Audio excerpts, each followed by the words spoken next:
शांति। आज मुख्यतः मीठे बाबा हमें बताते हैं बच्चे अभी समय कैसा आने वाला है। तो समय आखिरी का आ रहा है तो हमें तैयार होना चाहिए। इसीलिए बाबा आज आत्मा अभिमानी बनने का पूरा तैयारी माना एकदम एवर रेडी रहो। बाबा ने बताया लास्ट में माना कभी भी अचानक ऐसी अवस्था आ सकती प्रकृति के द्वारा जो सबकी मौत एक साथ हो जाएगी, फटाफट हो जाएगी। लेकिन जो योगावस्था वाले बच्चे हैं वही ये देख पाएंगे।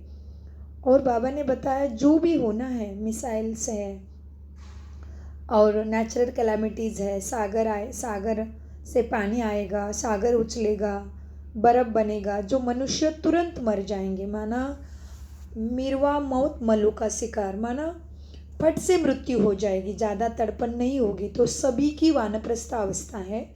शरीर छोड़ के आत्मा को वापस अपनी आत्मा के दुनिया में परमधाम ब्रह्मांड वापस अपने पिता के पास, पिता के साथ जाना है।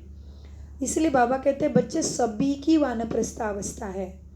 तो बाबा सुनवाई करते हैं, माना बाबा एकदम अभी स्ट्रिक्टली बताते हैं कि पूरा बाप को फॉलो करोगे तो ही अच्छे से यहाँ से पार हो सकोगे, माना दुख नहीं होगा। तो इसीलिए अपने मन पटल पे दृढ़ता की शक्ति के द्वारा ठान लीजिए कि मुझे आत्मा अभिमानी बनना ही है। बाबा क्या आज्ञाकारी बच्चा बन, बाबा जैसा चाहते हैं वैसे बन के इसी शरीर में श्वास खत्म होने से पहले दिखाना ही है। और बाबा से अपना पूरा वारसा सुख शांति का, दुनिया का सुख शांति का और सुख शांति के दुनिया का वर्षा पूरा लेना ही है, बाबा का संपूर्ण आज्ञाकारी बन के। तो आइए अपने मन पटल पे भ्रुकुटी सिंहासन पर आत्मा राजा बैठ के मुरली का अमृत ज्ञान प्राशन करते हैं। मन पटल पे बुद्धि में छप जाए, मम्मा जैसे एक बार सुना और बस धारणा हो गई। ऐसे अवस्था होने के लिए मीठे बाप दादा सामने हैं। हम बच्चों को पढ़ा रहे हैं। बाबा हमारे लिए इस गंदी दुनिया में आए हैं। हम सबको ज्ञान है तो बाप दादा सामने बैठे हैं। आज है 30 जनवरी 2024। बाप दादा मधुबन से महावाक्य है, मीठे बच्चे अब तुम्हारी सुनवाई होती है। बाप तुम्हें दुख से निकाल सुख में ले जाते हैं। अभी तुम सबकी वानप्रस्थ अवस्था है, घर वापस जाना है। माना वानप्रस्थ अवस्था आत्मिक अवस्था, वाणी से परे। प्रश्न, सदा योगिक तो रहने तथा श्रीमत पर चलने की आज्ञा बार बार हर बच्चे को क्यों मिलती है? उत्तर, क्योंकि अभी अंतिम विनाश का दृश्य सामने है। करोड़ों मनुष्य मरेंगे, नेचुरल कैलामिटीज होगी। उस समय स्थिति एक रस रहे, सब दृश्य देखते भी मिरवा मौत मल्लू का शिकार ऐसा अनुभव होगा। उसके लिए युगयुक्त बनना पड़े। श्रीमत पर चलने वाले योगी बच्चे ही मौज में रहेंगे। ऐसे हालत में कौन रहेगा मौज में? श्रीमत पर चलने वाले योगी बच्चे, सच्चे बच्चे ही आत्माभिमानी अशरीरी अभ्यास में जो पक्के हैं वही बच्चे। ऐसी अवस्था चारों तरफ होगी तभी भी मौज में रहेंगे। उनकी बुद्धि में रहेगा कि हम तो पुराना शरीर छोड़ अपने स्वीट होम जाएंगे। ओम शांति।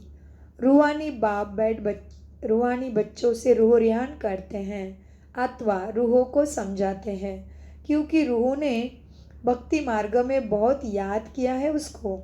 जब आशिक है एक माशूक के, उस माशूक शिव बाबा का चित्र बना हुआ है।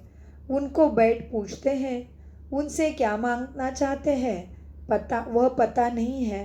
पूछते तो सब है, शंकराचार्य भी पूजा करते हैं, सब उनको बड़ा समझते हैं। भला धर्म स्थापक है शंकराचार्य जी भी। हम सबको मालूम है भक्ति भी शुरू की और मूर्ति पूजा भी, बहुत सारी चीज़ें शंकराचार्य जी के साथ जुड़ी हुई है। संन्यास धर्म की शुरुआत की उन्होंने, और बहुत एकाग्र थी बुद्धि, बहुत ज्ञानी थे। तो बाबा कहते हैं, बच्चे शंकराचार्य भी पूजा करते हैं, सब उनको बड़ा समझते हैं। भले धर्म संस्थापक हैं, परंतु वह भी तो शरीर होने के कारण पुनर्जन्म लेते लेते उनकी भी नीचे उतरती कला है। अभी सब पिछाड़ी में जन्म में आकर पहुँचे हैं। बाबा कहते हैं, तुम छोटे बड़े सबकी वानप्रस्थ अवस्था है। माना कोई भी महात्मा थे, शंकराचार्य जी थे, जो भी बड़े बड़े संत महंत थे, वो शरीर तो लिया था। तो शरीर लिया माना पुनर्जन्म निश्चित है। तो पुनर्जन्म लेते लेते आत्मा के अंदर की पावर कम हो जाती है। इसलिए बाबा कहते हैं कि भले वो धर्म संस्थापक थे, परंतु वह भी पुनर्जन्म लेते लेते नीचे उतरते हैं। अभी सब पिछाड़ी के जन्म में आकर पहुँचे हैं। बाबा कहते हैं, तुम छोटे बड़े सबकी वानप्रस्थ अवस्था है। मैं तुम सबको वापस ले जाता हूँ। मुझे बुलाते हैं कि पतित दुनिया में आओ। कितना रिगार्ड रखते हैं। पतित दुनिया पराये राज्य में आओ कहते हैं। ज़रूर दुखी होंगे ना, तब तो भगवान को बुलाएंगे। गाया जाता है, दुख हरता सुख करता। तो ज़रूर छीची पुरानी दुनिया, पुराने शरीर में आना पड़े, वह भी तमोप्रधान शरीर में। सतोप्रधान दुनिया में कोई भगवान को, माना मुझ शिव परमपिता को, शक्तिदाता को और भोले भंडारे को, मुक्तिदाता को और पाप कटेश्वर को, माना बाबा कहते सत्वप्रधान दुनिया में, सुख की दुनिया में मुझे कोई याद भी नहीं करता। ड्रामा अनुसार, ड्रामा ये जरा सृष्टि रंगमंच एक ड्रामा चल रहा है हमारा।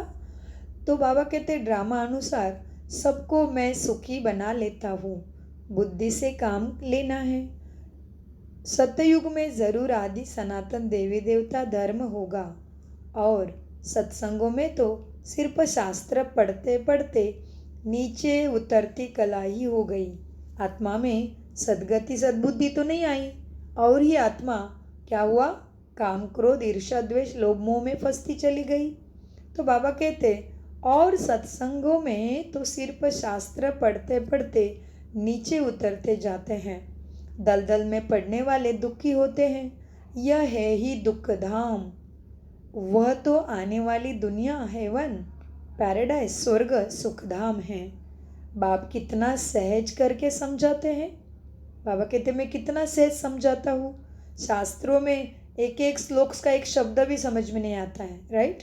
भले भगवत गीता भी ले लो, भगवत गीता से सदगति की समझते हम। क्या भगवत गीता का एक भी शब्द, एक भी श्लोक समझ में आता है अर्थ सहित? तो प्राणेश्वर परमपिता भगवान वाच, हम बच्चों के लिए कितना सहज करके बताते हैं। सदगति का रास्ता कितना आसान हो गया। घर बैठे बैठे मन बुद्धि उसको चाहिए, बस हमारा कुछ नहीं चाहिए। इसीलिए कहते हैं भगवान भाव का भूखा है। कौन कहाँ पे रहता है भाव? मन बुद्धि में, संस्कारों में। इसीलिए मीठे प्राणेश्वर, माना हम सब जीवों के आत्मा शिव, हम सब जीव आत्माओं के पिता कौन है? हम सब जीव आत्माओं का दिल जीतने वाला, हमारे दिलों को सुख शांति देने वाला हम सब आत्माओं का बाप है शिव परमपिता परमात्मा शिव बाबा। तो बाबा कहते हैं बाप कितना सहज करके आत्माओं को समझाते हैं। तो बाबा है तो क्या है, बाप है ना हमारा। तो बाप इसीलिए तो उसको कहते हैं ना, गुरु बंधु सखा तो ही मेरा। तो बाबा कहते हैं बाप कितना सहज करके समझाते हैं, क्योंकि बेचारे आबलाए कुछ भी नहीं जानती है। कोई को भी यह पता नहीं कि फिर वापस भी जाना है या सदैव यही पुनर्जन्म लेते रहना है, यह भी मालूम नहीं है। अभी तो सब धर्म वाले इस रंगमंच पे धरती पे आ गए हैं। पहले पहले स्वर्ग था तो एक ही देवी देवता धर्म था, तो थोड़े ही देवात्माएं माना मनुष्य के रूप में, देवता के रूप में इधर जीते थे ये धरती पे। जब देवी देवता कारोबार करते हैं, जीवन जीते हैं सतयुग में, तभी सभी आत्माएं कहाँ रहती है? परम धाम में, माना आत्मा की दुनिया में चमचमता तारा के रूप में बाबा के साथ रहते हैं।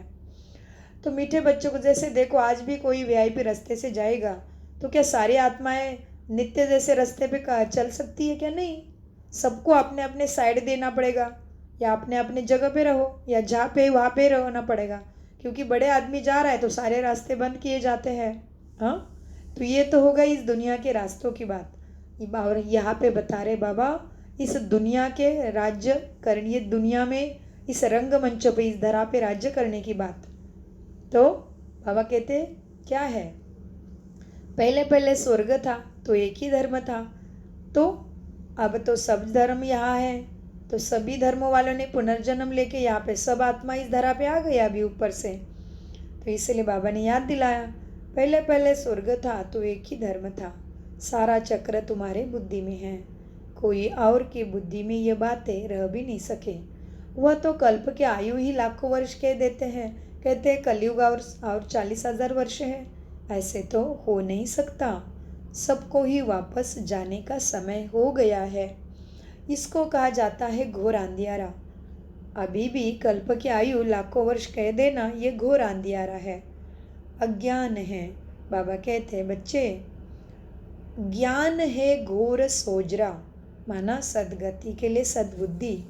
अभी तुम बच्चों के बुद्धि में रोशनी आई है ज्ञान की, इसने दी रोशनी, ज्योति प्रकाश स्वरूपम, गॉड इज लाइट, प्रकाश स्वरूपम, निराकार, निर्विकारी निरहंकारी कौन है? परम प्राणेश्वर, दाता, महादेव, परमपिता परमात्मा के वजह से अभी हमारे ज्ञान बुद्धि में रोशनी आई है सत्य ज्ञान की।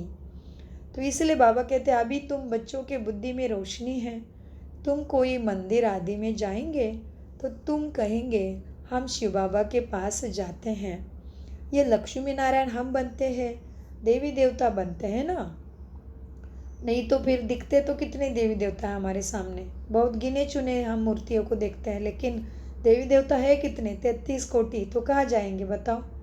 तो मनुष्य के शरीर में ही तो आएंगे, लेकिन स्वभाव संस्कार ऐसे देवी होंगे। कैसे? शांत स्वरूप, शक्ति स्वरूप, सुख स्वरूप, प्रेम स्वरूप और सत्य स्वरूप, आनंद स्वरूप, पवित्र स्वरूप होगा, है ना।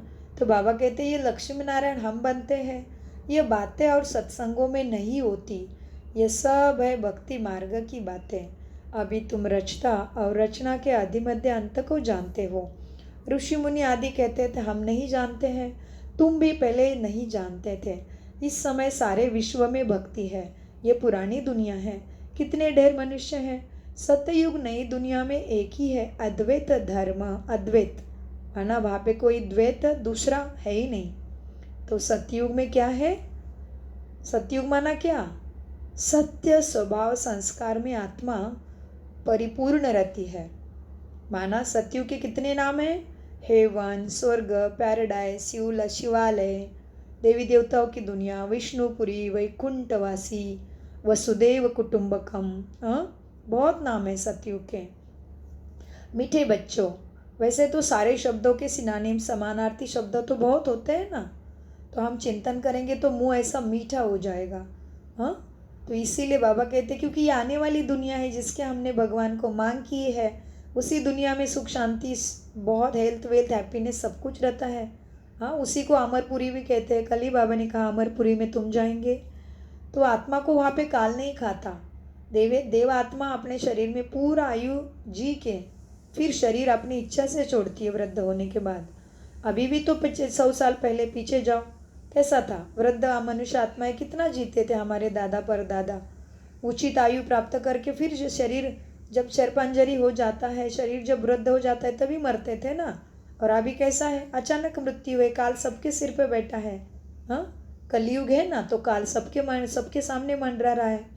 तो मीठे बच्चों को शिव बाबा कहते हैं बच्चे, सतयुग नई दुनिया में तो एक ही अद्वैत धर्म था, फिर होता है दैत्य धर्म।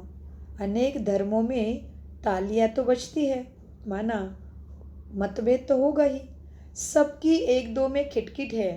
ड्रामा अनुसार उनों की पॉलिसी ऐसी है, किसी को भी अलग करते हैं तो लड़ाई होती है, पार्टीशन होते हैं। मनुष्य बाप को न जानने कारण कितने पत्थर बुद्धि बन पड़े हैं। इस समय बाप समझाते हैं, बच्चे देवी देवता धर्म ही प्राय लोग माना समय के पीछे छुप गया, केवल मूर्तियाँ पुतले रह गए हैं। तो इस समय देवी देवता धर्म प्रायलप हो गया है। एक भी नहीं जिसको पता भी हो कि इनों का भी राज्य धरती पे था, चैतन्य में था। तो तुम अभी समझते हो हम देवता बन रहे हैं। देवता बनने के लिए पहले सबको सेवा करके देना पड़ेगा ना, देते देते खुद के हाथ बढ़ते जाते हैं। तो देते चलो दिल से दुआएं, हाँ, दीपक के दीपक जगाते चलो। कितने गीत है सेवा के लिए भक्ति में भी। तो उसका अर्थ समझना पड़े, अभी देना पड़े हमें सबको जो हमें चाहिए, सुख शांति शक्ति प्रेम आनंद सत्यता, अभी सबके साथ हमें उससे व्यवहार करना पड़े, वो कर्मों में लाना पड़े, तभी हमारा भाग्य ऐसा बनता कि हम देवता बनते हैं। देने वाला खुद ही अपने से ही भर जाता है ना। देने वाले को, दाता को तो श्रेष्ठ समझते हैं, लेकिन इस दुनियाई धन का दान करने से भी क्या करना पड़ेगा? मनुष्य की सेवा, मनुष्य को सत्यता का परिचय देना, उसके आत्मा के अंदर, उस आत्मा में कितनी शक्ति है, मन बुद्धि में कितनी शक्ति है, लेकिन वो शक्ति को कैसे यूज़ कर सकेगा? उसको शक्ति सागर से मन बुद्धि जोड़ना पड़ेगा। मन को जोड़ने के लिए राजयोग करना पड़े, तो मानवता की सेवा करना पड़े। पहले अपने व्यवहार स्वभाव संस्कारों में वो गुण सद्गुण लाना पड़े, तभी फिर हम देवता बनते हैं। इसलिए बाबा कहते हैं तुम अभी समझते हो हम देवता बन रहे हैं। शिव बाबा अभी हमारा ओबीडियंट सर्वेंट बना है। सर्वेंट क्योंकि बाबा को हमने जन्मों जन्मों से मांगा है, हाँ, सुख शांति शक्ति दे दे दे दे। तो देने वाले को क्या कहते हैं, या मदद करने वाले को, हाँ। तो बाबा हमारे सेवा पे आया है, इसलिए तो रोज़ मुरली सुना रहा है ना। और कितना प्यार करता है हम सबको मालूम है, हम सभी अनुभवी आत्मा है ना। तो भगवान का साक्षात प्रेम अनुभव होना, साक्षात सात अनुभव होना, इस जैसा समय कहाँ पे आएगा बताओ? कब आएगा धरा पे? कभी नहीं आता है। अभी नहीं तो कभी नहीं। अभी ही भगवान को सका साथी जो भी हमने गाया, पतित पावन सीताराम, ईश्वर अल्लाह तेरो नाम, सबको सदमति दे भगवान। और फिर हमने क्या गा? तुम्हें वो माता च तुम्हें वो पिता च, बंधु तुम्हें सखा तुम्हें हो, तुम्हें वो विद्या द्रवणम तुम्हें हो, तुम्हें वो सर्वम मम देव देव। भगवान मेरे लिए सब कुछ बन जाता है, सभी रिश्तों का प्रेम आनंद हमें देता है, छत्र छाया सुरक्षा देता है। तो ये कब का समय चलेगा? ये कब आता है धरा पे? ऐसा समय अभी चल रहा है। इसलिए बाबा कहते हैं बच्चे, शिव बाबा अभी हमारा ओबीडियंट सर्वेंट बना है। बड़े आदमी हमेशा चिट्ठी लिखते हैं तो नीचे लिखते हैं ओबीडियंट सर्वेंट। बाप भी कहते हैं हम ओबीडियंट सर्वेंट हैं, तुमने जो मांगा है वो देने के लिए आए हैं। तो दादा भी कहते हैं, दादा माना ब्रह्मा बाबा, बड़े भाई है ना हमारा बाबा भी, बड़ा भाई है जिन्होंने प्रथम परमात्मा को पहचाना अपने मन पटल पे बुद्धि से। तो बाप भी कहते हैं हम ओबीडियंट सर्वेंट हैं, तो दादा भी कहते हैं हम ओबीडियंट सर्वेंट हैं। हम फिर 5000 वर्ष के बाद हर कल्प में के पुरुषोत्तम संगम युग में ही आता हूँ, बच्चों की आकर सेवा करता हूँ। मुझे कहते हैं दूर देश का रहने वाला, आया देश पर आया। इनका अर्थ भी नहीं जानते, इतने शास्त्र आदि पढ़ते हैं परंतु अर्थ नहीं समझते, तो क्या सदगति होगी? बाप आकर सब वेद शास्त्रों का सार समझाते हैं। तुम बच्चे जानते हो इस समय रावण का राज्य है, मनुष्य पतित बन जाते हैं, यह भी ड्रामा बना हुआ है।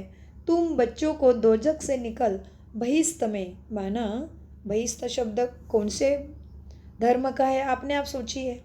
तो अनेक धर्मों में अनेक बात कही जाती है ना, हेवन के लिए भगवान के लिए अनेक शब्द हैं। तो बाबा कहते हैं तुम बच्चों को दोजक से निकाल बहिस्त में ले जाते हैं, उनको ही गार्डन ऑफ अल्लाह कहते हैं। कलयुग में कांटों का जंगल, सतयुग में संगम युग पर फूलों का बगीचा बन रहा है। फिर वहाँ सतयुग में तुम सदा सुखी रहते हो, एवर हेल्दी एवर वेल्दी बन जाते हो। आधा कल्प सुख फिर आधा कल्प दुख, यह चक्र फिरता ही रहता है, इनकी एंड होती नहीं। सबसे बड़ा बाप आते हैं, सबको सुख शांति सुखधाम ले जाते हैं। बाबा क्या कहते हैं? सबसे बड़ा बाप माना परम आत्मा, परम पिता, परम माना ऊंचे ते ऊंचा बड़ा। तो बाबा कहते बच्चे सबसे बड़ा बाप आते हैं, सबको शांति धाम माना का ऊपर और फिर सुखधाम ले जाते हैं। अभी बाबा की आज्ञा का पालन करके उसके शिक्षा के अनुसार हम अपने को गुणवान बनाते हैं तो हमें ज़रूर देवी देवताओं के साथ माना देवी देवता बन के सुखधाम में जन्म प्राप्त होता है। इसलिए बाबा कहते, कल की मुरली में भी बाबा ने याद दिलाया था, तो बाबा कहते सबसे बड़ा बाप आते हैं, सबको शांतिधाम सुखधाम ले जाते हैं। तुम जब सुखधाम में जाते हो तो बाकी सब शांति धाम में रहते हैं। आधा कल्प है सुख का, आधा कल्प है दुख का, उनमें भी जास्ती सुख जास्ती है। अगर आधा आधा होता है तो टेस्ट क्या आएगी। भक्ति मार्ग में भी बहुत धनवान थे। अभी तुमको याद आता है ना कि हम कितने धनवान थे, बहुत धनवान। जब देवता दिवाला मारते हैं तो याद भगवान की आती है, तुम बहुत धनवान थे, सब तरफ हेल्थ वेल्थ हैप्पीनेस सक्सेस सब कुछ तुम्हारे साथ था। तो बाबा कहते बहुत धनवान जब दिवाला मारते हैं ना, कंगाल होते हैं ना, तो याद आता है कि हमारे पास क्या क्या था, कितना धन था। बाप समझाते हैं भारत साहूकार था, भारत ही पैराडाइज हेवन स्वर्ग था। अब देखो कितनी गरीबी है, गरीबों पर रहम पड़ता है। अब एकदम कंगाल बन पड़े हैं, भीख मांग रहे हैं। जो सॉल्वेंट थे अब इंसॉल्वेंट बन पड़े हैं। यह भी नाटक है। बाकी जो धर्म आते हैं वह बाय फ्लॉट है। कितने धर्म के मनुष्य वृद्धि को पाते रहते हैं।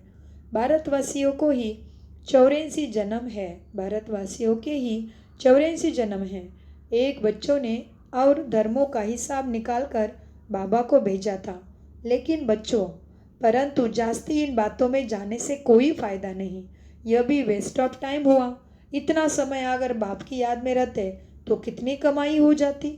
अपनी तो मुख्य बात है हम पूरा पुरुषार्थ कर विश्व का मालिक बने, यही बात पे ध्यान देना है। बाप कहते हैं तुम ही सतो प्रधान थे, तुम ही तमो प्रधान बने हो। 84 जन्म भी तुमने लिए हैं, अब फिर वापस चलना है, बाप से वर्षा लेना है। तुमने आधा कल्प बाप को याद किया, अब बाप आए हैं, तुम्हारी सुनवाई होती है। बाप फिर से सुखधाम तुमको ले जाते हैं। भारत के उत्थान और पतन की भी जैसे एक कहानी है। अब यह पतित दुनिया संबंध भी पुराना है, अब फिर से नए संबंध में चलना है। इस समय एक्टर सब हाजिर है इस ड्रामा में, इनमें कोई फर्क नहीं पड़ सकता। आत्मा तो अविनाशी है, कितने ढेर आत्माएं होंगे, उनका कभी विनाश होता नहीं। क्यों? क्योंकि आत्मा माना हम, आत्मा एनर्जी है, एनर्जी नाइदर क्रिएटर और कभी डिस्ट्रॉय भी नहीं होती है। बाबा कहते हैं हम सबको मालूम है आत्मा अजर अमर अविनाशी है, तो परमात्मा कैसा होगा फिर। आत्मा का पिता भी तो सत्यम शिवम सुंदरम अजर अमर अविनाशी है ना। लेकिन उसकी तो पूजा केवल ज्योतिर्लिंगम शिवलिंग में होती है, क्योंकि वह जन्म मृत्यु में आते ही नहीं है। अगर बाबा भी जन्म मृत्यु में आएंगे तो कौन किसकी सदगति करेगा, सारा खेल ही तो बिगड़ जाएगा ना। हाँ, जिस तरह से बच्चा कभी बाप नहीं बन सकता और बाप कभी बच्चा नहीं बन सकता, वैसे ही है ना। तो समझने के लिए इशारा काफ़ी है, और जिसकी सदगति होना है वो ज़रूर इस ज्ञान में चल पड़ेगा, ज़रूर राजयोग कोर्स तुरंत करेगा, उसको खींच होगी। इसका अर्थ काम धंधा कर्तव्य कर्म छोड़ना नहीं है, छोड़ना है अपने अंदर की कमजोरियों को, छोड़ना है हमें जो जो संकल्प, जो कर्तव्य कर्म हमसे पाप करा रहे हैं वो छोड़ना है। इसलिए बाबा कहते हैं बच्चे कितने ढेर आत्माएं होगी, उनका कभी विनाश नहीं होता। इतने करोड़ों आत्माओं को पहले तो वापस जाना है, बाकी शरीर तो सबके ख़त्म हो जाते हैं। इसलिए देखो होलिका भी मनाते हैं। होलिका क्या है? होलिका में ऐसा, होली जब जलाते तभी क्या करते, सब जल जाता है लेकिन रस्सी बच जाती है। इसीलिए होलिका मना, शरीर सब कुछ, शरीर प्रकृति जो दिख रहा है आंखों से सब खत्म होना है, लेकिन आत्मा नहीं खत्म होती। आत्मा केवल अभी परमधाम में चली जाती है कलयुग के अंत में, और फिर हमेशा जन्म मृत्यु के खेल में लगी रहती है आत्मा। शरीर बदलती, शरीर लेती, शरीर बदलती है। इसके लिए बाबा कहते हैं होलिका भी मनाते। होलिका मना सब कुछ जल जाता है, रस्सी रह जाती है, माना इस शरीर के साथ साथ ये आंखों से जो दिख रहा है वो सब खत्म होना है, लेकिन आत्मा खत्म नहीं होती है। तो बाबा कहते हैं तुम जानते हो हम सब पूज्य थे, फिर पुजारी बने, अब फिर पूज्य बनते हैं। वहाँ यह नॉलेज नहीं होगी, न ये शास्त्र आदि होंगे, सब खत्म हो जाएगा। जो योगयुक्त होंगे, श्रीमत पर चलने वाले होंगे, वह सब कुछ देखेंगे। कैसे अर्थक्वेक में सब खलास होता है, अखबारों में भी पढ़ता है, कैसे गांव के गांव खत्म हो जाते हैं। तो ये अर्थक्वेक होना, बर्फ होना ये अच्छा है, गैस छूटना, क्योंकि इसमें क्या है, तड़प के मृत्यु नहीं होगी तुरंत। जैसे कि समझ लो गैस वगैरह हवा में फैल गई, अशुद्ध गैस जो बॉम्ब बारूद मिसाइल में है, तो तुरंत सांस घुट के मनुष्य का मृत्यु होना है। तो इसलिए बाबा कैसे अर्थक्वेक में सब खलास होता है, अखबारों में भी पढ़ता है, कैसे गांव के गांव खत्म हो जाते हैं। बॉम्बे पहले इतनी नहीं थी, समुद्र को सुखा के फिर समुद्र को सुखा के ये सारे बिल्डिंगें बनाए हैं, फिर समुद्र हो जाएगा। समुद्र माना सागर अपनी जगह फिर से लेंगे, सब पानी पानी हो जाएगा, ये मकान आदि सब कुछ नहीं रहेगा। सतयुग में मीठे पानी पर देवी देवताओं के महल होंगे, खारी पानी पर होते नहीं हैं। खारे पानी पर तो कलयुग में ही घर बनते हैं। यह बाबा कहते ये जो अभी दिख रहा है कुछ भी नहीं रहेगा। एक ही उछल समुद्र की आई तो सब खत्म हो जाएगा। बहुत उपद्रव होंगे, करोड़ों मनुष्य मरेंगे, अनाज कहाँ से आएगा। वो लोग भी समझते हैं कि आपत्तें आनी है। कौन से लोग? वैज्ञानिक भी जानते हैं कि कुछ अघटित होना है, भूकंप आना है। और सबको मालूम है कितने सारे बर्फीले पर्वत पिघल रहे हैं, तो समुद्र की पानी बढ़ जाएगा तो ज़रूर समुद्र अपनी जगह लेगा, समुद्र उछल खाएगा और बस एक ही लहर में सारा समाप्त। तो इसलिए बाबा कहते बच्चे, इसीलिए कहावत शास्त्रों में कहा है ना, विनाश होता है, धरती जलमय होती है। विनाश होगा, लेकिन भारत की जमीन कभी भी विनाश को नहीं पाती है। इसलिए तो केवल भारत भूमि को ही भारत माता की जय कहते हैं। अमेरिका माता जय, जापान माता जय, को किसी देश की जय का सुनी है क्या? कभी नहीं, केवल भारत माता की जय। इसलिए बाबा कहते बच्चे, अनाज कहाँ से आएगा? वो लोग भी समझते हैं आपत्तें आनी है। मनुष्य मरेंगे तो जो योगयुक्त होंगे वो उस समय मौज में रहेंगे। मरुआ मौत, मलू का शिकार, बर्फ की बरसात पड़ने से ढेर मनुष्य मर जाते हैं। बहुत नेचुरल कलामिटीज़ होगी, ये सब खत्म हो जाएगा। बाबा जो कह रहे एक एक शब्द सत्य है, क्योंकि बाबा ने जो भी बातें बताई वह एक्यूरेट हो रही है। बाबा ने एक बार जब ब्रह्मा बाबा साकार थे तभी उनके सामने कैसी भी आत्माएं आती थी, एवं नशा करके भी आते थे। तो बाबा कहते तो तुम ऐसे अशुद्ध बन के क्यों आए हो? तो बाबा को बच्चे कहते थे, बाबा आपके पास नहीं जाएंगे तो हम कैसे सुधरेंगे, हमें कहाँ से शक्ति मिलेगी सुधरने के लिए। तभी बाबा कहते थे एक दिन ऐसा आएगा, इस परमात्मा के सभा में कोई अशुद्ध आत्मा आएगी ही नहीं, आ ही नहीं सकेगी। तो अभी हमें मालूम है ना, बाबा मिलन जाना है, अधिकारी ब्रह्मा कुमारी बनना है, तो कैसे हमारी क्या है, कैसे धारणा होनी चाहिए, हमें कैसा खान पान संस्कार हमारे कैसे बनने चाहिए, हम सबको मालूम है।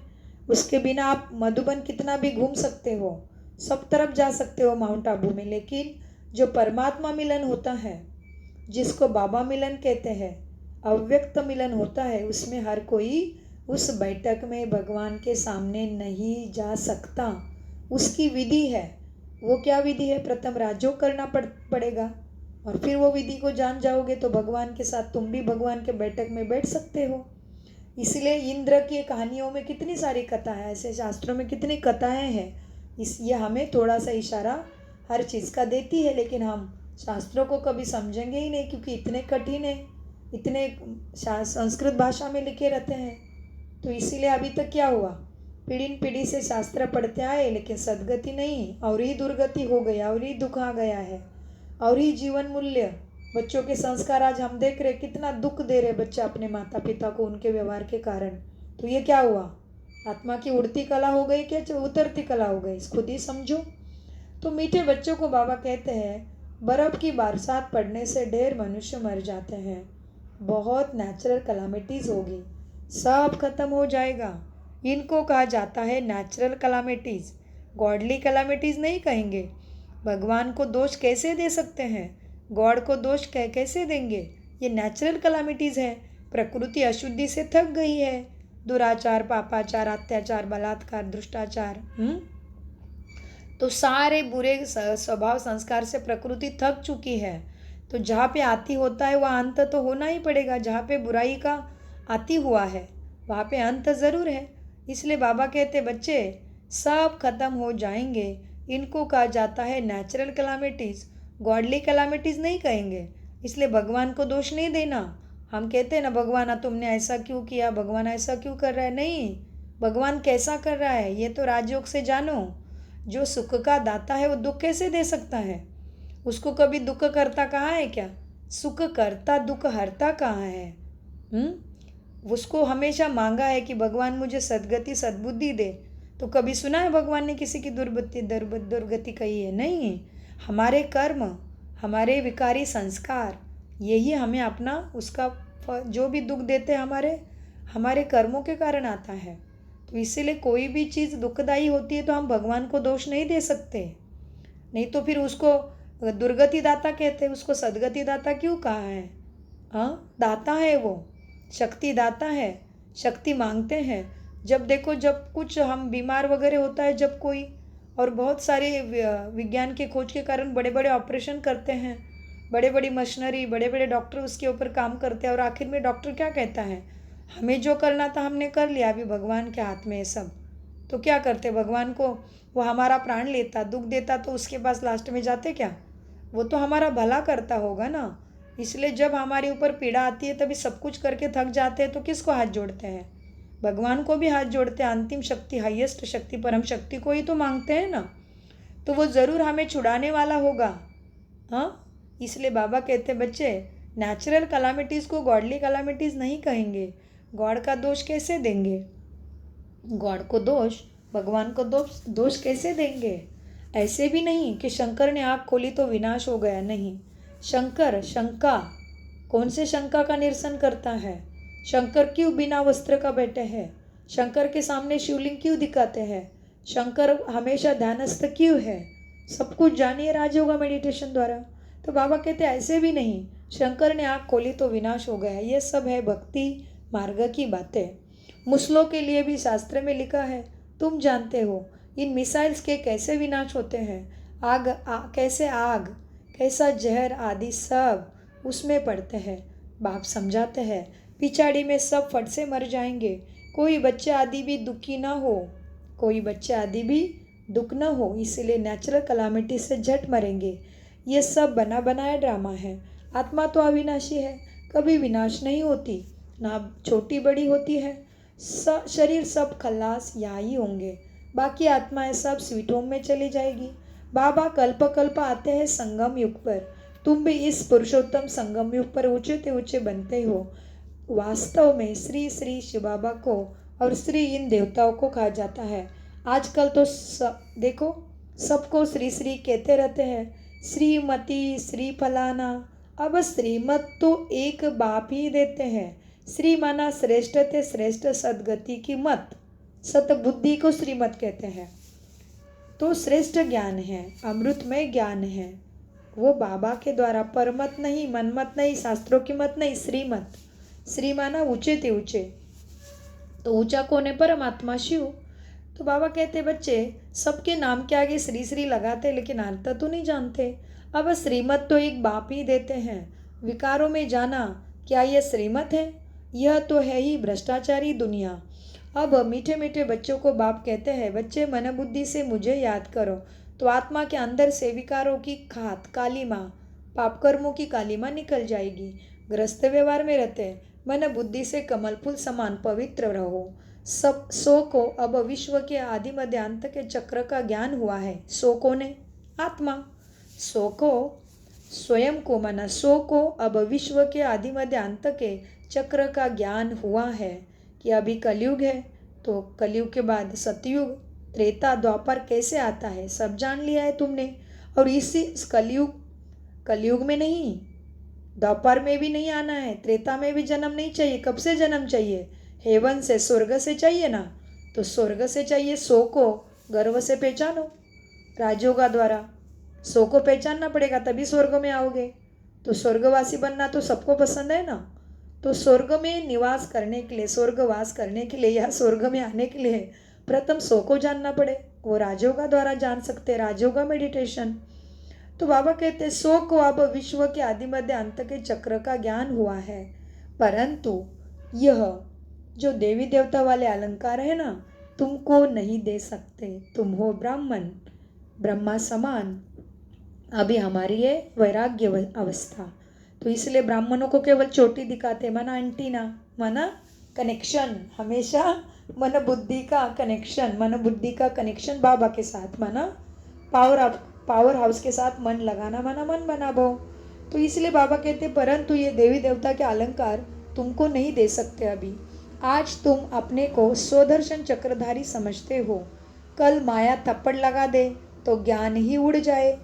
इसीलिए तुम ब्राह्मणों की माला भी नहीं बन सकती, क्योंकि तुम्हारी क्या है, तुम्हारी पढ़ाई चल रही है तो ऊपर नीचे अवस्था होती रहती है। कभी बहुत आत्माभिमानी बन के दिन बीतता है, कभी थोड़ा सा ऊपर नीचे होता है, कभी थोड़ा क्रोध का लवलेश आता है, कभी लोभ आता है, कभी थोड़ा अहंकार आता है।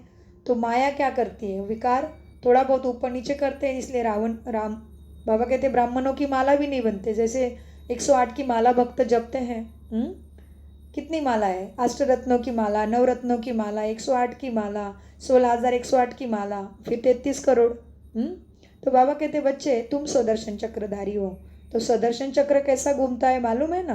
प्रथम आत्मा अभिमानी स्थिति, उसके बाद आदि देवी देवता, उसके बाद पूज्य से पुजारी स्वयं ही द्वापर युग में बन गए, मूर्तियों की पूजा करने लगे, मूर्तियाँ स्थापन खुद ही किए हैं, हाँ, शास्त्रों की स्थापना की। कोई राजा बना द्वापर में, कोई संत महंत ऐसे बड़े बड़े तपस्वी बने, जैसे वाल्मीकि है, ऋषि बने कोई। और फिर कलयुग में क्या हुआ, कलयुग में आके पूरी कला एक छट हो गई तो ब्राह्मण बने। तो ब्राह्मण सो फरिश्ता, फरिश्ता सो देवता। तो सुदर्शन चक्र घूमता है ना ब्राह्मणों का? नहीं घूमता है तो ज़रूर हमसे लेके जाइए। सुदर्शन चक्र का एक बना हुआ है ऐसे ज्ञान का पैम्पलेट कि क्या क्या संकल्प हमें करना है। तो उसमें सुदर्शन चक्रधारी का एक सुंदर सा अभ्यास भी हुआ है, लिखा हुआ है, एक सुंदर पॉकेट में डालने जैसा बना हुआ है कार्ड। वो ज़रूर हमसे लेके जाइए, और अगर आपके पास है तो आप अभ्यास करिए। और सुदर्शन चक्र में क्या क्या चिंतन करना है हमेशा बाबा हमें सिखाते भी हैं मुरली में। तो बाबा कहते बच्चे आज तुम अपने को सुदर्शन चक्रधारी समझते हो, कल माया थप्पड़ लगा दे तो ज्ञान ही उड़ जाए। इसीलिए तुम ब्राह्मणों की माला भी नहीं बन सकती, इसलिए तुम्हें अलंकार भी नहीं दिखाते हैं। माया थप्पड़ लगाए बहुतों को गिरा देती है, तो उनकी माला कैसे बनेगी? दशाएं तुम्हारी बदलती रहती, कभी बृहस्पति की दशा, कभी राहु की, कभी क्या। तो हमारी दशा बृहस्पति की रहनी चाहिए, दूसरी दशा आने ही नहीं देना। उसको कहते हैं आत्माभिमानी स्थिति, माना महारथी जैसे, वरदानी स्थिति महारथियों की, जैसे बाबा ने कल कितना बताया। अव्यक्त मुरली में भी हमने अभ्यास किया, व्यक्त मुरली में, साकार में भी किया। तो इसीलिए बाबा कहते बच्चे दशाएं बदलती रहती है, रुद्र माला ठीक है, विष्णु की माला भी है, बाकी ब्राह्मणों की माला नहीं बन सकती। तुम बच्चों को डायरेक्शन देते हैं बाबा। वैसे भी देखो ना, वो जो लौकिक ब्राह्मण है, शरीर वाले, धर्म के अनुसार बने हैं, तो वो क्या करते हैं, चोटी रखते हैं। चोटी क्या है, हमारे कनेक्शन का ही प्रतीक है, माना मन में हमेशा बाबा है। हाथों से कर्म करो, मन उसके पावर हाउस के साथ जोड़ के रखो, उसकी शिक्षा में मन रमन करता रहे। ऐसे भी हमें मालूम है मन कितना भटकता है ना, क्योंकि काम तो रोज का हो गया है, काम का हमें पता है। कभी कुछ विशेष करना है तो भले प्लान बनाना पड़ता है, चिंतन करना पड़ता है, उसके लिए थोड़ा टाइम लगता है। बाकी तो जो नित्य के कर्म है, मन तो क्या कर रहा है, मन को ध्यान रखना पड़े, मन को अच्छे चिंतन में लगाना पड़े, तो हो गए हम भी पावर हाउस से कनेक्ट। तो इसीलिए ब्राह्मणों को केवल चोटी दिखाते हैं और साधारण सफ़ेद वस्त्र दिखाते हैं, इसका भी बड़ा रहस्य है। तो बाबा कहते विष्णु की माला भी है, बाकी ब्राह्मणों की माला नहीं बन सकती। तुम बच्चों को डायरेक्शन देते हैं कि देह से देह के सब धर्म छोड़ माँ में कम याद करो। बाप तो निराकार है, उनको अपना शरीर तो है नहीं, और आए भी यह इनकी वानप्रस्थ अवस्था में है। कब आए ब्रह्मा बाबा के अंदर? शिव बाबा ब्रह्मा बाबा के भ्रुकुटी सिंहासन पर आके ब्रह्मा बाबा के वाणी का बाबा यूज़ करते हैं बोलने के लिए। जैसे हम आत्मा इस शरीर में बैठी है ना, तो शरीर से निकल जाएंगी तो क्या मुर्दा बोलता है क्या? नहीं ना, तो बाबा तो जन्म मृत्यु से परे है, वो जन्म मृत्यु में नहीं आता, तो कैसे बोलेगा फिर हमारे साथ। इसलिए वो ऊंची ऊंची मनुष्य सृष्टि पे श्रेष्ठ आत्मा है ब्रह्मा। तो बाबा कहते मैं आया हूँ इनकी वानप्रस्थ अवस्था में। वानप्रस्थ अवस्था माना बाबा बहुत जन्मों के अनुभवी भी है और दुनिया के भी सारी बातों के अनुभवी है। संसार में बाल बच्चे, व्यवहार, धंधा, दोरी, समाज, सबका अनुभव है ब्रह्मा बाबा के पास। ब्रह्मा बाबा का नाम प्रथम क्या था? दादा लेखराज जी। बड़े हीरे के डायमंड मर्चेंट थे बाबा। तो ये सारी सुंदर रोचक बहुत ही सीक्रेट और बहुत ही लाभदायी जो बातें हैं जीवन के लिए, ये कोई कथा और ये कोई अंधश्रद्धा वाला सत्संग नहीं है, ये सच्ची सत्यनारायण की कथा चल रही है। तो नर से नारायण बनने की कथा, नारी से श्री लक्ष्मी बनने की कथा है ये। इसलिए सहज राजयोगा मेडिटेशन में तुम जान जाओगे कि भगवान किसके रथ का, किसके वाणी का आधार लेके आए हैं। इसलिए प्राणेश्वर माना सदगति दाता परमपिता परमात्मा शिव बाबा बोलते हैं, हमें सिखाते हैं मुरली में कि बच्चे बाप तो निराकार है, उनको अपना शरीर नहीं है और आए भी है इनके वानप्रस्थ अवस्था में। जब 60 वर्ष की आयु हुई ब्रह्मा बाबा की, वानप्रस्थ अवस्था में गुरु किया जाता है ना, तो मैं भी सद्गुरु हूँ परंतु गुप्त वेश में हूँ, मैं दिखाई नहीं देता। वह है भक्ति के गुरु। ब्रह्मा बाबा के भी कितने गुरु किए उसने? भगवान के खोज में 12 गुरु किए हैं। तो बाबा कहते हैं और ब्रह्मा बाबा के बारे में जानना है तो क्या बुक पढ़ना पड़ेगा? जीवन को पलटाने वाली अद्भुत जीवन कहानी नंबर 1, नंबर 2, पार्ट 1 भी है, पार्ट 2 भी है। दोनों भी पढ़ोगे तो जान जाओगे कि ब्रह्मा बाबा दादा लेखराज हीरे के व्यापारी से ब्रह्मा कैसे बना। तो मीठे बाबा कहते वानप्रस्थ अवस्था में गुरु किया जाता है। मैं तो हूँ सबका सदगुरु, सदगति देने वाला, सतगुरु, सदरास्ता दिखाने वाला। तो बाबा कहते हैं मैं हूँ सदगुरु परंतु गुप्त वेश में है। जैसे कि अभी देखो हम इस शरीर में बैठे हैं, क्या दिखती है क्या खुद को खुद आईने में? क्या दिखता आईने में? ये 5 तत्वों से बना हुआ शरीर ही दिख रहा है ना। लेकिन मुझे मालूम है, मैं बोल रही हूँ, मैं चल रही हूँ, मुझे लगता है। वो कहते हैं हम क्या कहते हैं, मेरे मन को बहुत दुख हुआ है, अभी मन दिखाओ, कहाँ है तुम्हारा मन? ये तो कोई चीज़ें दिखने की नहीं है, फीलिंग की है। मेरे मेरे इसकी बुद्धि बहुत अच्छे है, हम कहते हैं अभी बुद्धि कहाँ दिख रही बताओ? उसके कर्मों में दिखेगी ना, देखने की चीज़ें नहीं है कहीं। लेकिन हम मैं कहते रहते हैं ना, कहते ये मेरी गाड़ी है। क्यों मैं गाड़ी है नहीं कहा? मेरी गाड़ी है मतलब कौन बोल रहा है? आत्मा इस शरीर में बैठ के बोल रही है। आत्मा दिखती नहीं, अनुभव की चीज़ है। वैसे परमात्मा सदगुरु दिखेगा कैसे? उसको अनुभव करो, कैसे करेंगे? पहले सहज राजयोगा की विधि जानना पड़ेगा। विधि है तो सिद्धि में ना, पहले प्रोसीजर रेसिपी तो जान लो, कैसे ऑलमाइटी से कनेक्ट करना है, कैसे सर्वशक्तिमान के साथ अपने मन को कनेक्ट करना है। वो जानने के लिए राजयोगा मेडिटेशन करना पड़ता है, विधि को समझना पड़ता है। इसलिए बाबा कहते हैं मैं तो हूँ सदगुरु। हम बार बार राजयोगा की याद क्यों दिला रहे हैं? क्योंकि हमारे चैनल के द्वारा कोई राजयोग नहीं करे बिना ये मुरली सुनेगा तो वो कंफ्यूज हो जाएगा, वो समझ नहीं पाएगा। इसलिए हम बार बार याद दिला रहे कि राजयोगा करना पड़ता है, क्योंकि वो प्रथम सीढ़ी है जानने के लिए। जैसे देखो हम छोटे बच्चे थे तो हमें बड़ा होना है, स्कूल में जाके कुछ बनना है तो स्कूल जाना पड़ा ना पहली से, नर्सरी से। वैसे भी कोई कुछ समझ लो खाना बनाना है तो खाना बनाना देखा है ना, पहले माँ को कैसे बनाती है, देखा है, समझा है, सुना है, तभी आ गया ना। अचानक आता है क्या कोई भी चीज़? तो सद्गति सद्बुद्धि कितनी बड़ी चीज़ है। मुक्ति, जीवन मुक्ति और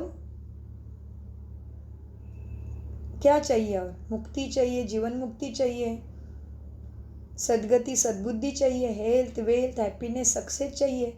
तो इतनी बड़ी बड़ी चीज़ें चाहिए तो जानना चाहिए ना, विधि तो जानना पड़ेगा। तो बाबा कहते हैं मैं तो सद्गुरु हूँ परंतु गुप्त वेश में है। वह है भक्ति मार्ग के गुरु, मैं हूँ ज्ञान मार्ग का। प्रजापिता ब्रह्मा को देखो, कितने ढेर बच्चे हैं उसके, इसलिए प्रजापिता कहते, प्रजा इसलिए कहते ना, प्रजा का प्रजा पे राज्य माना लोकशाही, तो प्रजापिता है वो। ये भी गहराई है बहुत इसमें भी। तो प्रजापिता ब्रह्मा को देखो, कितने ढेर बच्चे हैं। बुद्धि हद से निकल बेहद में चली गई है ना, मुक्ति में जाकर फिर जीवन मुक्ति में आते हैं। तुम पहले आते हो, दूसरे सभी धर्म वाले पिछाड़ी में इस धरा पे खेल खेलने आएंगे।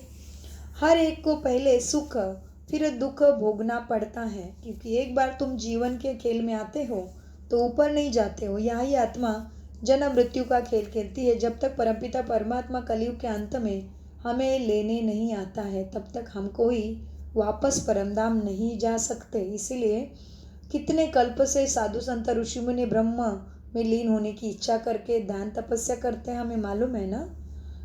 तो इसीलिए क्या कहते हैं, शिव की बारात कहते हैं। क्या कहते हैं शिव की बारात में? कहते हैं लूड़े लंगड़े सब चलते हैं शिव के साथ, भूत पिशाच सब चलते हैं शिव की बारात में। तो शिव की बारात माना सभी आत्माओं का यहाँ का पाठ बजाने का, खेल खेलने का टाइम खत्म होता है। सभी आत्माओं को शरीर छोड़ के ऊपर जाना पड़ता है। तो ऊपर वाला जब लेने आता है वो समय अभी चल रहा है। तो इसीलिए बाबा कहते हैं हर एक को पहले सुख फिर दुख भोगना पड़ता है। यह वर्ल्ड ड्रामा है। तब तो कहते हैं आहो प्रभु तेरी लीला। तुम्हारी बुद्धि ऊपर से नीचे तक चक्र लगाती रहती है ना। तुम जान गए हो इस सृष्टि के आदि मध्य अंत को, तुम जान गए हो। तो तुम्हारी बुद्धि ऊपर से नीचे तक चक्र लगाती रहती है। इसको ही सुदर्शन चक्र कहते हैं। तुम हो लाइट हाउस, सबको रास्ता बताने वाले। तुम बाप के बच्चे हो ना। तो फादर कहते हैं मुझे याद करो, तो मैं हूँ महादेव, देवादिदेव, 33 कोटि देवी देवता में जन्म लेना है। सुख शांति का अनुभव अभी इस कलयुग में भी करना है। तो क्या करो, महादेव के साथ बुद्धि योग कैसा लगाना है, पावर हाउस से कनेक्ट करके मन को शक्ति कैसे लेनी है वो जानो। इसलिए प्राणेश्वर शिव बाबा कहते हैं, फादर कहते हैं मुझे याद करो, तो तुम तमो प्रधान से सत्व प्रधान बन जाएंगे। ट्रेन में भी तुम समा जा सकते हो। जहाँ भी जाओ वाणी के द्वारा सेवा कर सकते हो। बेहद का बाप स्वर्ग का रचयिता है। बेहद माना पूरे विश्व में जितनी भी आत्माएं हैं उस सबका बाप है परमपिता परमात्मा। तो बाबा कहते हैं बेहद का बाप स्वर्ग का रचयिता है। भारत भूमि पर ही स्वर्ग था। बाप आते हैं, इसलिए तो भारत में ज़्यादा देवी देवताओं की पूजा की जाती है और बाकी सब देश फिर हमारी कॉपी करते हैं। इसलिए भारत माता की जय है। तो माँ को देख के बच्चे नहीं सीखेंगे तो किसका देख के सीखेंगे? हाँ, अमेरिका माता जय, चाइना माता जय नहीं कहा, भारत माता की जय। बड़े गहरे राज है इसमें। तो बाबा कहते हैं भारत में स्वर्ग था, अब बाप है भारत में। बाप आते हैं भारत में। इसलिए प्रथम द्वापर युग में राजा विक्रमादित्य ने शिवलिंग की स्थापना की। कहाँ की है? भारत में ही की है ना, परदेश में नहीं की ना। हाँ, सोमनाथ का मंदिर कितना दैदीप्यमान था, हीरे रत्नों मानिक मोती, कितना सोना लगा था, हमें सबको मालूम है। जिस सोमनाथ के मंदिर को मोहम्मद गजनीवी ने कितने बार लूटा है? 17 बार लूटा है। तो हम सोच सकते हैं राजा विक्रमादित्य कितने दैदीप्यमान थे, जिन्होंने प्रथम इस धरा पे पिता के याद में, प्राणेश्वर सदगति दाता के याद में शिवलिंग की स्थापना की है द्वापर युग में राजा विक्रमादित्य ने। तो बाप कहते हैं बच्चे भारत में स्वर्ग था, बाप आते हैं भारत में, इसलिए भारत में ही उसकी पूजा शुरू हुई ना पहले। इसलिए बाबा कहते हैं बच्चे शिव जयंती भी भारत में मनाई जाती है, परंतु कब होती है यह कोई नहीं जानते। तिथि तारीख दोनों ही नहीं है, क्योंकि गर्भ से जन्म नहीं लेते। बाप कहते हैं बच्चे तुम भी अपने को आत्मा समझो, तुम भी अशरीरी माना शरीर लेके ऊपर से नहीं आए थे, अशरीरी आए थे, पवित्र थे, फिर अशरीरी होकर माना शरीर छोड़कर ऊपर जाना है। तो बाबा कहते बच्चे आत्मा, तुम खुद को भी आत्मा समझो, ये बाप का आदेश है। बस सदगति दाता का आदेश मानेंगे तभी सदगति होगी ना। तो बाबा कहते बाप कहते हैं अपने को आत्मा समझो, तुम अशरीरी आए थे, पवित्र थे, फिर अशरीरी होकर जाएंगे। माँ में कम याद करते रहो तो तुम आत्मा पे चढ़ी हुई पाप कट जाएंगे। अच्छा, मीठे मीठे सिकिल दे बच्चों प्रति माता पिता बाप दादा का याद प्यार और गुड मॉर्निंग। रूहानी बाप की रूहानी बच्चों को नमस्ते। हम रूहानी बच्चों की रूहानी बाप दादा को याद प्यार गुड मॉर्निंग, नमस्ते प्यारे बाबा नमस्ते। धारणा के लिए मुख्य सार है, 1, लाइट हाउस बन, सबको रास्ता बताना है। बुद्धि हद से निकाल बेहद में रखनी है। सबका ही कल्याण चाहना है, स्वदर्शन चक्रधारी बनना है। नंबर 2, अब वापस घर जाना है, इसलिए इस वानप्रस्थ अवस्था में सत्व प्रधान बनने का पुरुषार्थ करना है। अपना टाइम वेस्ट कभी नहीं करना है। वरदान, संबंध संपर्क में आते डायमंड बन, डायमंड को देखने वाले बेदाग डायमंड भव। वरदान का विश्लेषण है, बाप दादा की श्रीमत है, मीठे बच्चे डायमंड बन, डायमंड को देखना है, माना खुद आत्मा के स्मृति में रहो, आत्मिक स्मृति में रहो। याद रहे कि मैं आत्मा के कारण ये शरीर चल रहा है, बोल रहा है, देख रहा है, सब कुछ कर रहा है। तो बाबा कहते श्रीमत है बच्चे, तुम्हें बाबा की शिक्षा है, आदेश है कि डायमंड बन, डायमंड को ही देखना है, दूसरे के बुराई ऐसा वैसा नहीं, वो भी आत्मा है, यही देखना है। डायमंड बना आत्मा। तो बाप दादा की श्रीमत है, डायमंड बन, डायमंड को देखना, चाहे कोई आत्मा काला कोयला भी हो संस्कारों अनुसार, एकदम तमोगुनी भी हो, लेकिन आपकी दृष्टि पड़ने से उसका कालापन कम हो जाए। अमृत वेले से रात तक जितनों के भी संपर्क में संबंध में आओ, सिर्फ डायमंड बन, डायमंड को देखते रहो। किसी भी विघ्न अथवा स्वभाव के वश डायमंड पर दाग ना लगने चाहिए, माना अपने आत्मिक गुणों को कभी नहीं छोड़ो, कोई कैसा भी हमारे साथ व्यवहार करे। इसलिए बाबा कहते हैं आत्मिक गुण क्या है, आत्मिक शक्तियाँ क्या है, वो जानते हैं हम राजयोगा मेडिटेशन में। तो बाबा कहते हैं कभी भी विघ्न अथवा स्वभाव के वश डायमंड पर दाग ना लगे। चाहे अनेक प्रकार की परिस्थितियों के विघ्न आए, लेकिन आप ऐसे पावरफुल बनो जो उसका प्रभाव भी तुम्हारे ऊपर ना पड़े। हाँ, तुम्हारी आत्मिक स्थिति में कोई तुम्हें ध्येयभान के स्थिति में ना लावे। स्लोगन, मन और बुद्धि को मनमत से सदा खाली रखने वाले ही बाप के आज्ञाकारी है। हाँ, जो आज्ञाकारी होता है उसके ऊपर कितनी कृपा होती है मालूम है ना। इस संसारिक दुनिया में भी, लौकिक दुनिया में भी, स्थूल दुनिया में भी हम देखते हैं ना, जैसे माता पिता का जो आज्ञाकारी, उसके ऊपर माता पिता की कितनी दुआ भी रहती है और हमेशा फेवर रहता है। तो ये तो परमपिता परमात्मा है, उच्च शक्ति है, उसके आज्ञा का पालन करेंगे तो सोचो क्या कुछ नहीं पाएंगे, सब कुछ तो पाएंगे। इसलिए बाबा कहते हैं स्लोगन में, मन और बुद्धि को मनमत से सदा खाली रखने वाले ही आज्ञाकारी है। अव्यक्ति मार्ग चल रहा है। तो अव्यक्ति साइलेंस द्वारा डबल लाइट फरिश्ता स्थिति का अनुभव करो। क्या करना है, जैसे अंतरिक्ष यान वाले ऊंचे होने के कारण सारे पृथ्वी के जहाँ के भी चित्र खींचने चाहे खींच सकते हैं, ऐसे साइलेंस की शक्ति से भी क्या करो, साइलेंस की शक्ति, क्योंकि आत्मा का स्वधर्म ही शांति है, शांति धाम में रहने वाली, शांति सागर की लाडली संतान मैं आत्मा, शांति मेरा स्वधर्म है। तो बाबा कहते, तो जैसे अंतरिक्ष यान वाले ऊंचे होने के कारण सारे पृथ्वी के झाके भी चित्र खींचने चाहे खींच सकते हैं, ऐसे साइंस की शक्ति से अंतर्मुक्ता की गुफा में बैठकर साइलेंस की गहरी अनुभूति करो। यह अनुभूति तुम्हें डबल लाइट फरिश्ता बना देगी। डबल लाइट, एक तो स्वयं की लाइट बढ़ेगी, आत्मा में सद्गुण सद्बुद्धि के द्वारा बढ़ेंगे, आत्मा तेजस्वी दैदीप्यमान देवी गुणों से भरपूर हो जाएगी, भाग्य से भरपूर हो जाएगी, और ऊपर से बाबा की छत्र छाया का, सदा भगवान के साथ का, लाइट का अनुभव होगा। स्मृति से बाबा की श्रीमत भी और बाबा की याद भी कभी नहीं जाएगी। इसलिए बाबा कहते हैं, हाँ क्या, अंतर्मुक्ता की गुफा में बैठकर साइलेंस की गहराई अनुभूति करो। यह अनुभूति डबल लाइट फरिश्ता तुम्हें बना देगी। जैसे ब्रह्मा बना, हमारी दादियाँ बनी, मम्मा बनी, वैसे हमारी अभी साक्षात शिवानी बहन भी ऐसे डबल लाइट ही बने हैं ना, हम सब ने अनुभव किया ना। तो इसलिए मीठे बाबा के आज्ञा का पालन करेंगे। ऐसे मीठे प्यारे बाप दादा का अनगिनत पदम गुना शुक्रिया शुक्रिया शुक्रिया। कम बोलो, मीठा बोलो, धीरे बोलो, सोच समझ के बोलो। शुक्रिया फरिश्ता, शुक्रिया बाबा। और हम सब रूहानी बच्चों के रूहानी बाप दादा को फिर से याद, प्यार, गुड मॉर्निंग प्यारे बाबा, नमस्ते नमस्ते नमस्ते। ओम शांति।